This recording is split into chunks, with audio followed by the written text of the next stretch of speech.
খেলবো হোলি রং দেবো না তাই কখনো হয়। তো দেখো বন্ধুরা, বিকালে চলে যাচ্ছি বাজারে, কালকে হচ্ছে দোল পূর্ণিমা, রং খেলা, আর ছেলের জন্য অনেক কিছুই কিনেছি আমি, তো সেগুলো তোমাদের কাছে পরে শেয়ার করব। তো চলো বাজারে যাওয়া যাক। আর দেখো যেতে যেতে দেখি যে এইখানে এই মাঠে হচ্ছে দোলের জন্য বসন্ত উৎসব হয়েছে আর কি, আর এইখানে মেলা হবে, মানে ছোট্টখাটো মেলা হচ্ছে। তারপর দেখো বন্ধুরা চলে এলাম বাজারে, তারপর যা কেনাকাটা সেগুলো হয়ে গেছে। আর এই যে দেখো চলে এসেছি এখন খাবারের দোকানে। দেখো আমাদের কী কী কিনেছি দেখো, তোমরা তো ঝুড়ির মধ্যে একটু দেখতে পেলে তাই না।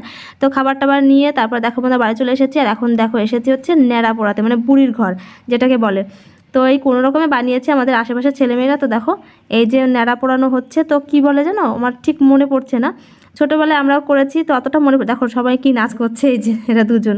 তো কি জন্য আজকে আমাদের ন্যাড়া পোড়া, কাল আমাদের দোল, তারপর কি বলো হরি বল না কি একটা জন্য বলে, আমার যাই মনে নেই। তো যাই হোক, আর আমার ছেলেকে জানো না, সেই বাড়ি আসার পর সে পিচকারি এনেছি, তারপর হচ্ছে ওর জন্য মাথায় টুপি এনেছি। তো মাথার টুপি তো নেবেই না ভয়েতে। তো চলো আজকের মতো